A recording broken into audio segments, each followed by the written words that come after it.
now we are entering our conversations with the counselors from Middle East.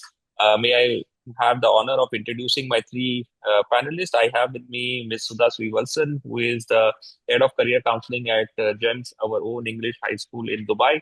I also have with me Rema Menon. Rema Menon is also a very, very well-renowned career counselor, who is based out of Dubai and is very well networked, connected. I mean, if you are in Dubai, you should know Rema Menon. I mean, that's the way I know her. I know her since 2010 when I was in Dubai for the first time. And especially, again, I can say the same thing for Sudha ma'am. Sudha ma'am and me also go long back. I mean, at least 10 years or more than 10 years. I've been at her school and worked with Sudha ma'am for a couple of events at Ashoka, and then we had Jindal, and then subsequently at Masters Union.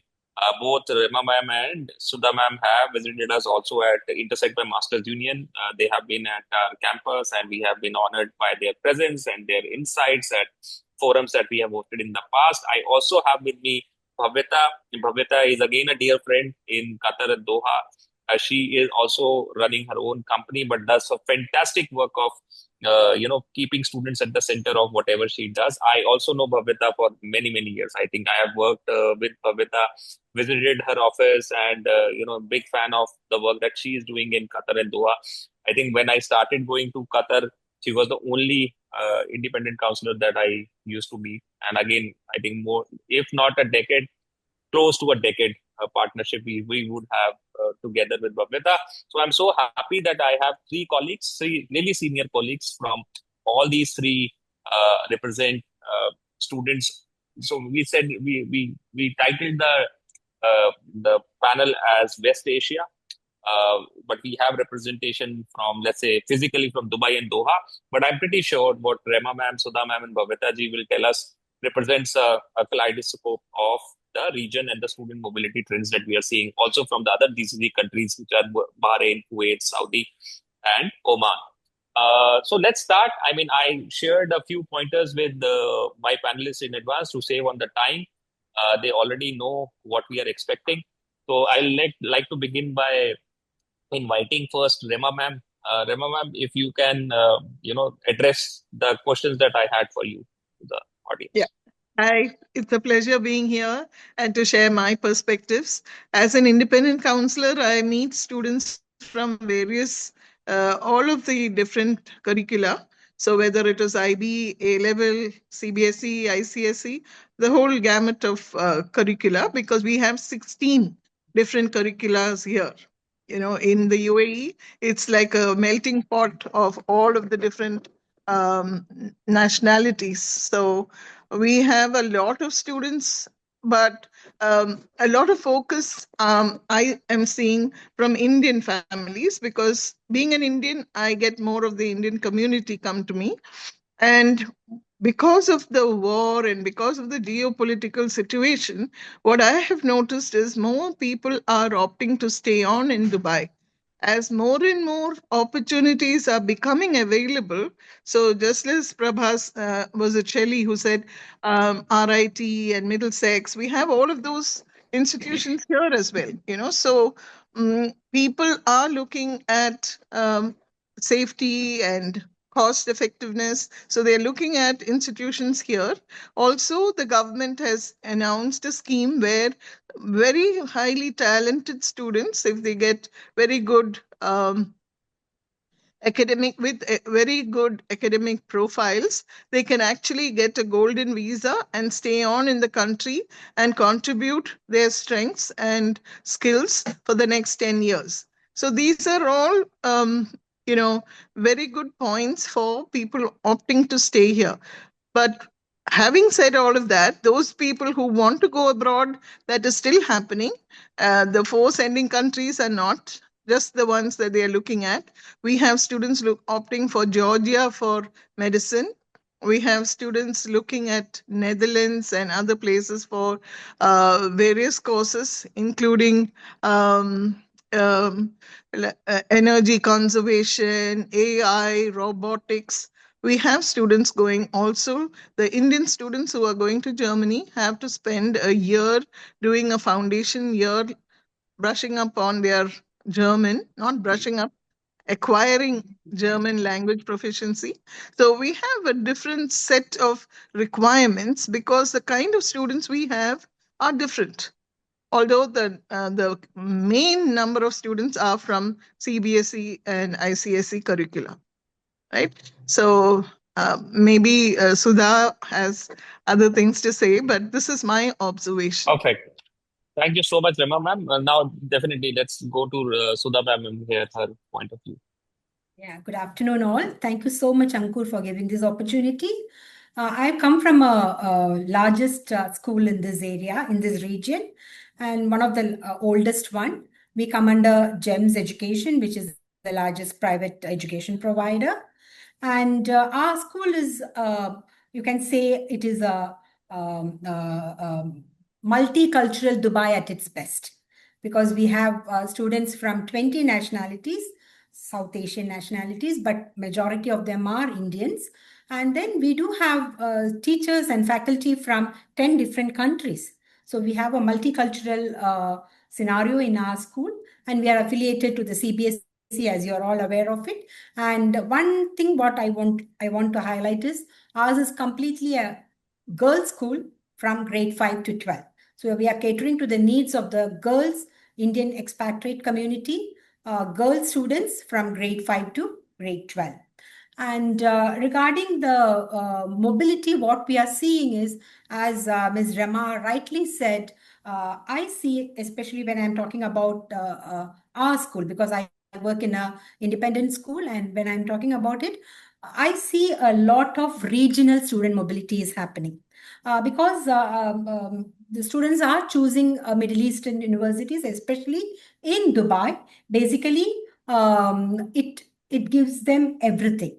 Okay, if for example, it gives them the opportunity to global exposure is there, proximity to family is there, and being a girls' school, safety is very, very important for our parents. So that gives a safety cocoon is there for them, so that they are able to enjoy the quality of life. And apart from that, there is a strong link between industry and employment markets also, which these are the factors that attracts our students to stay back in the country. And as somebody said, UAE is providing you a lot of best quality education. We have seen multiple multiple increase in the number of universities that has come out here, including Indian Institute of, IIT, Abu Dhabi has come up, IIM is coming up.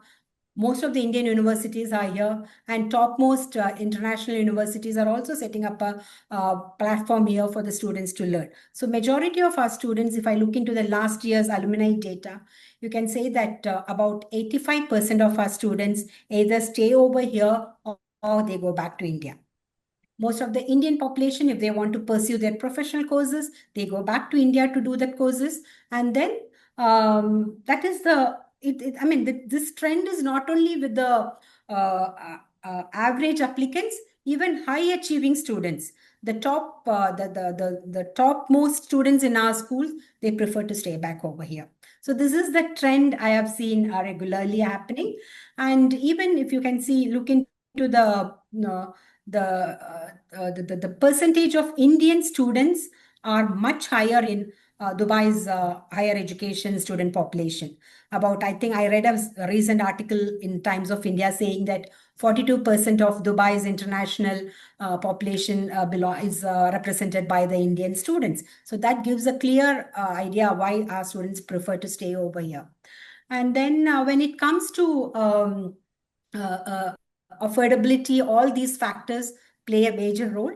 Parents also want the students to be, children to be with them because of the safety concern. A lot of things happening in different parts of the world. Visa problems are there, safety concerns are there, so they want them to be here. So that is a major attractive element that I see in this. And when we talk about the counseling practices, what we follow in our school is we have curated a structured career and university guidance program, which supports students from early self-discovery to later in grade 12, a successful transition into higher education and beyond. And what we follow is we connect 4 dimensions of the career development, which is self, opportunities, pathways, and actions. And by integrating these 4 dimensions, we believe that the students will be able to have a informed and future-ready decisions regarding their career. And also have seen a shift in the counseling, because what is happening more is now students are increasingly, there is a shift in career-centric decisions rather than degree-centric decisions. Earlier, degree used to be the primary factor in deciding about where they want to go. But now students are looking into careers. What type of a career will be in demand? What skills will the employers need? What is the return on, parents ask, what is the return on investment of a degree for me, for my daughter? I'm investing this much. What will be the return of that? And what type of an industries are growing? Parents are also very curious to know what will be the future of the world of work. So that I think it's earlier the students used to select the universities depending on the higher education ranking or QR ranking and things like that. But now that doesn't seem to be a major factor, though that plays a little role, but that doesn't seem to be a major factor. They are looking at degree centric rather than, career centric rather than degree centric decisions. So that is what I feel, and what I feel as the universities should provide to the students is the career relevance should be there, employability, and the ability to combine work integrated learning opportunities, like how Canada and UK are doing sandwich programs and co-op programs that should be introduced throughout the country so that the students will have a hands-on experience as they are learning. So that will be a great opportunity for our students. And I think more universities should come forward to provide that kind of an opportunities. And of course, the safety and well-being of the students is very important, and the employability factor and affordability and personalized student support, which is very, very important, especially when they come from some other country. The personalized student support is very, very important. So these are the trends I'm seeing, and these are the things I hope the universities will implement to attract more students and to the students to stay back over here. Perfect. Thank you so much for articulating your comments so nicely. I think you covered all the points and more that I had not thought of in your talk. Thank you so much, Sudha ma'am. I think I agree. One point that you made and that has stuck with my head is that a couple of things actually. One is, even though the recent crisis in West Asia, because of all the issues that we have seen since 28th of Feb, still people are considering Dubai as a safe country, and being there, that speaks volumes about the destination. And they are finding it that rather than sending them anywhere in the world, Dubai is the most safest country. That was great. Absolutely, Thank you so much. absolutely, And yeah. and secondly, and when you I, mentioned that, just a minute, Rema ma'am. I just want to finish this thought, and I'll come to you. Then the second thing that you mentioned, that rankings aspect, and they're looking for what is the ROI and what is the career, and making university decisions accordingly. I think that is also now something that we are also seeing in my Yeah. day-to-day life. That earlier it was okay, this country, this brand, and whatever program we get, I mean, we are going there. But now we are having some hard thoughts on, because the cost is also going up exponentially. Cost Right? is going up, and with visa difficulties in securing visa, there is no certainties there. It's always uncertain, no? So it is better to Yeah. finish it over here in the comfort of the home, and then quality education is provided. Not only the comfort level I'm talking about, the quality of Yeah. education has really come up because there is regulators who monitor their quality also. So it is the students prefer to stay over here. That's the thing. Perfect. And Perfect. as Thank you so Rama much. mentioned, the 10 years visa is another bonus point. Golden visa. Yeah, Golden golden visa. visa. Yeah. Rema ma'am, yeah, you wanted to say something, and then we'll go to yeah. Bhavyata. Yeah, I just wanted to add that some of the universities here have now incorporated practice school or internships and research as part of their course offerings. That is very Oh, that's useful really lovely. for Yeah. somebody who wants to go abroad after they finish an undergrad program. For example, if they're doing research now, 4 years or 3 years, they stay here, get whatever they get the qualification that they want, and then they also get some hands-on training. So increasingly, the Absolutely. government has made it open for students to take up jobs. So most Yeah. universities here have classes only 4 days a week. So Oh, we have lovely. opportunity for students to go and work in the industries. And in Oh, some places, it's part of the curriculum. So, yeah. and now if you see, a student may not get direct entry into a place like, I'm just giving one example. For example, through BidSat, they may not get it Mm, in BITS Pilani in India, mm, but they can, mm. if they have a decent Come score back to in it. the CBSE, they can come here and do it from the Dubai campus. Like that, we have. When I started out, when I was working as a counselor in Indian High, we didn't have as many options. Yeah. If anybody listening to this goes into the CAA.AE website, which is the Ministry of Higher Education website, they can see all the courses. If you're interested, if anyone from outside is interested in sending their children or their advisees to UAE, I'm not talking Yeah. about only Dubai, but all of UAE, you will find all the universities that are ministry approved listed there. And it is a very Brilliant. good starting point. Should you have any questions, you're more than welcome to contact any of us and we can give you more information. Should any of your students be wanting to come here instead of going abroad, the four sending countries, which was traditionally the case, right? Yeah, yeah, that is the wonderful thing because if the universities are able to integrate that into the internship kind of a thing as a compulsory module into their curriculum, that will be a wonderful exposure for our students. Because I remember in when my daughter went into NUS, it was one of the 3 months was completely not 3 months, 6 months completely internship.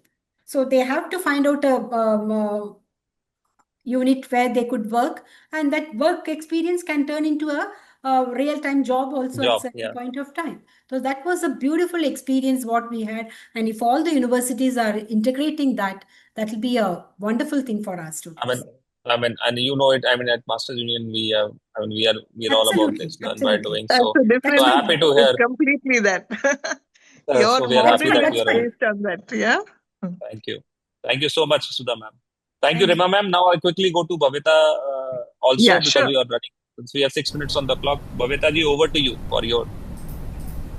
Thank you so much. What a lovely session with so much data coming in. And I think what we normally take days to figure out sometimes in terms of information, when we come to a session like this, it comes on your fingertips. So thank you both of you for sharing such valuable information. To introduce me briefly, Ankur, you were very warm and cordial in introducing me. Thank you so much. I'm Bhavyata Bendre. I founded Right Track Consultants in Doha in 2018. And for the last 7 years, we've been actively recruiting students from Qatar into most of the top universities in top big four. That is our main market. North America was our main market till date. There is a slight change which I'm going to discuss in the coming few minutes. Talking about Qatar as a market, I think the overview starts with, what is Qatar as a market with high school students? What are we looking at when we say overseas education? And the data that follows that. So Qatar as a market has 50,000 high school students on an average each year, out of which 20% are Qataris, 35% would be the expats. Qataris do not have aspirations to migrate abroad. They would either learn or do their degrees abroad. Qatar also has some wonderful universities ranked very close to 100, if not 100. They are in the range of 109, 110 ranking. The Qatar University in HPKU and the foreign campuses that we do have, like Northwestern University, Aberdeen. We have some really good universities that students like to enroll with. So they tend to stay back or go to Europe and UK, which is a very, very hot favorite with them, and then come back to Qatar. The 20% of the expats are pretty divided on how they want to study, where they want to study, and then consider their overseas education plan. So study abroad aspirants from this 35%, which is 35,000, is barely 10 to 14,000. Each year, 7 to 8,000 students make overseas applications, and on an average, 5 to 6,000 actually go out. Right? So that's what we are talking about in terms of market size and helping students achieve their aspirations. Most popular destinations have been US, UK, Australia, and parts of Europe. Qatar is a very engineering heavy country. Right? The biggest industry here happens to be MEP, that is mechanical and electrical, and oil and gas. Right? All others literally fade in data if I have to put them on the same platter and tell you about the size of the market. I did not even research much about it, and these are the main industries. So those students who are studying engineering may even aspire to come back to Qatar and work, but those who are non-engineers, especially in the MEP segment, or finance and CAs, or oil and gas, they definitely tend to look at other destinations. So migration becomes a very important discussion right on the table, right when the child is 18. It has to be clubbed with a migration possibility, if not a confirmed decision. So though personally as a counselor, I detach immigration with bachelor's studies. I do not combine migration decisions with a bachelor's program. I intend to put that in a master's program if at all the child aspires to. But sitting here in Qatar, I do have to see or give a forecast about a possible PR possibility, what is the stay back, and if you want to stay back in the country and settle down eventually, will that affect the decision? So yes, there are questions related to that a lot. Most popular programs here, the roost is taken by out of all these aspirants, close to 2,500, I would say, each year apply to engineering and technology. That is the market share, right? Close to 5,000 students each year will go for either CS and engineering in equal proportions, followed very closely by about 1,500 going in for medicine, another 1,500 going in for business, again in the same proportion. And what's left is honestly a very small number of about 700 to 800 for humanities-based programs and 300 to 500 for law-based programs. That's the entire segment covered, right, in a nutshell. So our work is very focused. Year on year, we make repetitive applications. They're almost templates of each other because we're applying for the same program, similar countries, similar profiles, similar students. But what has changed is really a difference in now how they are thinking about destinations, how they are thinking about maximizing this one bachelor's program to get everything in one go, right? Master's is really left as a decision. I don't know whether I will not need, and that's where the dynamics have started changing. If you allow me, I'll just share a slide on which I have a collaborative data put up, so that will actually help me explain what I'm trying to say better. Let me know if you're able to see the slide. We can see the screen, but not the full slide.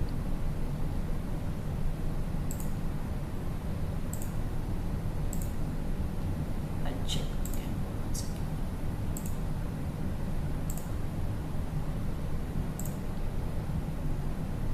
Are you able to see it now? Yeah.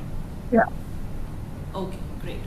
So this is a right track trend. I'm not claiming this to be a Qatar trend, but I would say the sample size that I process applications for might be quite significant in you considering this even as a Qatar trend of student mobility, right?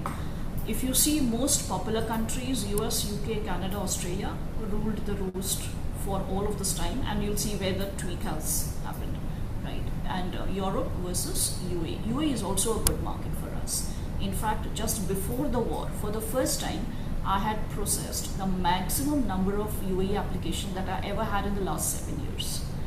But after March, they all had to defer to other countries and we had to cancel all those applications because there was the protection and the security issue that loomed large over how they were wanting to decide to send. So we really had all those applications going in either to India or to Europe for better safety, geopolitical tensions not being there, and change of decisions. So UAE is definitely a popular destination emerging in Qatar. Qatar has Pune University as a good Indian university to look at. So children did tend to now defer from these locations to Qatar universities and Pune University as well. So if you see, this is for 23 data, maximum student population went to US. This is something that was always there. 16% to UK, 9.5 to Canada, 7.2 to Australia and New Zealand, 26 to Europe, all put together. Germany being a hot favorite, but Netherlands not being far behind, and Italy and Poland and Czech being very popular for medicine. So it covers all of those programs put together. Right? If you see in 24, US started declining slightly, UK gained some traction, Canada gained some traction, Australia we saw a good increase. Europe was the clear benefit. Right? There was an increased awareness about how Europe can be a great stepping stone or a launch pad to eventually doing your masters in the Big Four. So they settled for doing their engineering programs in Netherlands or Germany, and then they looked at US or UK or Australia or any of the other locations. So there was a marginal decrease in UAE, but UAE always had a good number of students going out. Fall 25, you see a clear decline in USA. The factors that affected were the last minute disruptions that happened when they introduced newer ways of screening visas, social media vetting, last minute policy changes, the rupee declining, all of those factors which again did hamper a small percentage of people who now have deferred US as their master's destination. The clear gain was in UK. You see it rose from 16 to 19 and now to 22. 11% for Canada, 14 for Australia. Australia was again a big benefactor. I could see a steady increase in both masters and bachelors over the choice of Australia, and I will club Australia and New Zealand put together.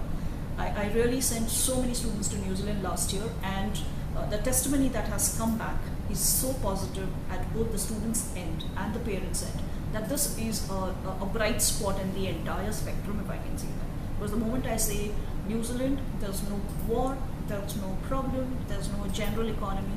I'm not saying it's the most robust economy or can be compared to any of the Big Four, but it's stable enough for the child to spend a good bachelor's program, do a good internship, try for some core work experience around, and then look at masters at summer, which all of my students are doing right now. Okay. 25% in Europe, you see it's kind of steady. Yes, there was more in 24, but it remains steady still. There's not much of an intent there. And UAE, we made these applications, but the 7.4 right now, this year is now back to zero, because if I plot 2026, which I don't have the data yet, we have no applications to UAE. Rather, they did not convert into actual. So you see US coming down from 33 to 14. That's the biggest history or the narrative that we as consultants need to watch out for. This is how people are thinking, right? And the biggest gain is Australia, and that trend I think speaks about something. UK is always popular in this part of the world, not because of the destination, because the engineering system here, at least I can talk about Qatar, is completely based on the UK method of engineering. Engineers that come back from UK are much more viable for the company apart from any other part of the world. So because there is a congruence in which what the companies are doing as systems and operations and what UK teaches them, coming back with an engineering degree from UK has a far wider acceptability, and the companies prefer them as well. So for a good reason, they go to UK for engineering or Netherlands for engineering. So this is the narrative. The others are just playing around and checking for. Australia always gets hands down only for the PR, right? If Australia stopped the PR possibility, the entire crowd would, I would not bat an eyelid before saying that they will all stop and go to some other location, right? So because that level of education you do get in the other countries as well, but because of the added advantage of maybe in the future getting a PR, though they don't know how difficult that is as well, it does get those added brownie points. New Zealand is for those who want to play it safe. They don't want tensions. They want the child to be comfortable, first world quality living conditions, all of that put together. It's like a good decision where the parent doesn't lose sleep over the child spending time in New Zealand, right? So this is what is happening internationally, right? If this is something that we need to watch out as a trend, I think we know how to modify, how to give them the best options and still keep the fact. So our responsibility as a career counselor or someone who's guiding students becomes, I completely agree with Sudha ma'am when she says that the focus now has shifted to career discussion. 50% of the discussion is based on what should I study. And at Right Track, the clear framework has always been, but now they are understanding the importance of that framework. And when I counsel a child, the first thing that I impress upon, and we literally plotted down on a graph, is your decision making order is course, country, college, cost, in that order. First the course, second the country, third the college, fourth the cost. If you change the order, you're likely to lose momentum over your decision making and lose the link of how to go about and put down your timeline.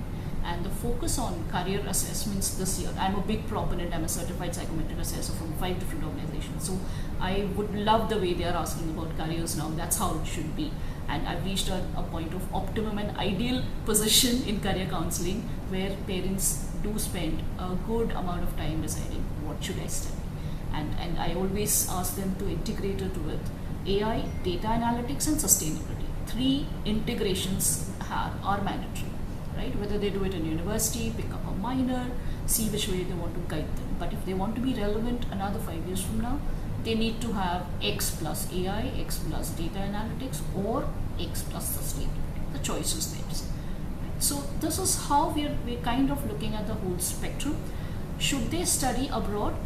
My experience, exclusively Right Track on my experience, my students have a great ROI because of the way they took to university, because of the focus they have, and because of we being always there to guide them year on year, not just once they leave our center, right? It's only a week back that a parent came here for the second child, and the update about the first child was he's studying at UIUC, and he called up his father and told him that don't send me any more money because I will pay off the 4th year all on my own. And he's just one example where I have several such examples where students studying in top universities understand. And I specifically picked up this example because UIUC is not a US university that has any provision for international student scholarship. You pay at actuals, right? So in a university like that, the whole point is if you have a great profile, go to the right kind of university, choose a city, not the country. That's my ground rule. Choose a city which has global markets around it, which has the best global hub of the major that you're studying. See your career happening in and around your physical geography. If you miss that, you miss the bus. So focus on cities, focus on manufacturing cities, financial capitals, AI centers, data centers, cybersecurity hubs. There's enough and more data, right? So instead of just figuring out marks and money, figure out these things, and all of the other variables, they naturally fall into place. You have great internships for your resume, you have great placements happening right after you. One university that is so untouched is University of South Carolina, right? Carolina State University. You just check how it is placed so strategically between 3 global hubs, and it's not something that people. So this data is where we are responsible for guiding students to the right ROIs, right locations. Yes. Thank you so much, Bhavyata, for that really, really insightful talk. I mean, for last 15 minutes, what we have seen is amazing. But can you stop sharing the screen? Yes. Like to see you all on screen. So thank you so much. I mean, we already have the next panelist waiting, my colleagues from India.